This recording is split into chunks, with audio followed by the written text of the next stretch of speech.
நான் வயசானவன். என்னோட பேச்ச கேளு. என் அனுபவம் உனக்கு நல்லது தான் செய்யும். உன்ன நல்ல வழியில தான் நான் கொண்டு போவேன். அப்படின்னு சொல்லிட்டு இந்த உலகத்துல பல பேர் நம்மள தப்பான வழியில மட்டும் தான் கூட்டு போறாங்க. முக்காவாசி நம்ம காஸ்ட்ட ஃபாலோ பண்ணு. நம்ம காஸ்ட்ல தான் கல்யாணம் பண்ணிக்கணும்.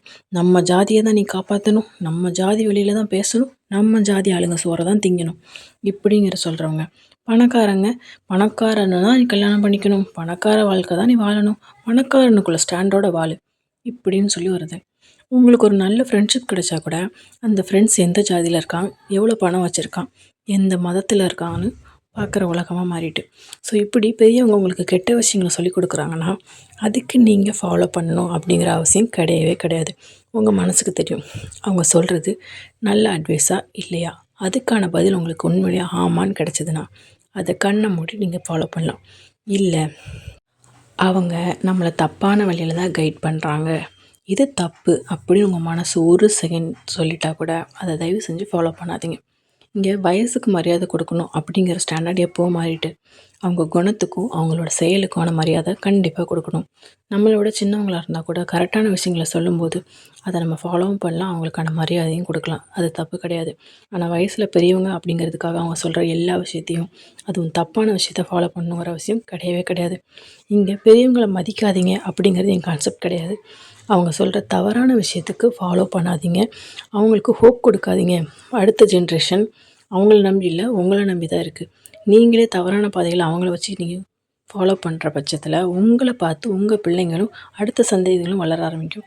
ஸோ நீங்கள் தப்பான விஷயத்துக்கு என் பேரண்ட்ஸ் சொல்லிட்டாங்க, என் மூத்தார் சொல்லிட்டாங்க, நான் அவங்கள நான் பத்திரமா பிடிச்சிக்கணும் அப்படின்னு சொல்லிட்டு நீங்கள் ஃபாலோ பண்ணிங்க அப்படின்னா, உங்களை பார்த்து ஃபாலோ பண்ணுற பிள்ளைங்களும் அதே தான் பண்ணுங்க. ஸோ இந்த ஜாதியை ஒழிக்கணும், மதத்தை ஒழிக்கணும், பண வெறியை புதைக்கணும், இதெல்லாம் நம்ம வார்த்தையில் சொல்கிறதுனால எதுவுமே ஒழியாது.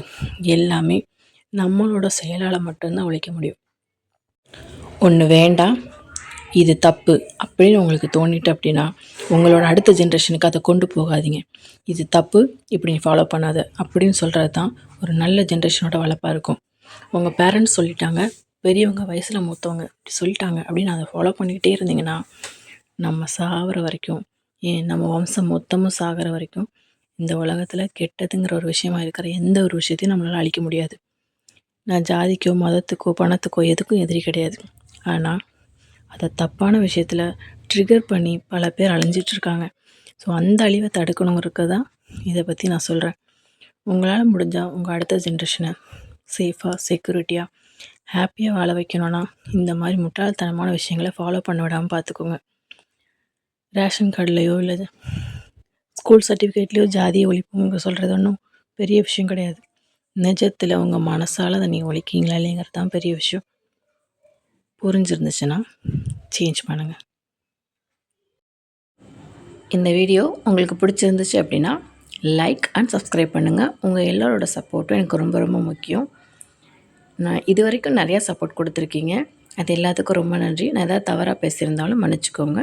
ஸோ லைக் அண்ட் சப்ஸ்கிரைப் பண்ண மறந்துடாதீங்க. தேங்க்யூ.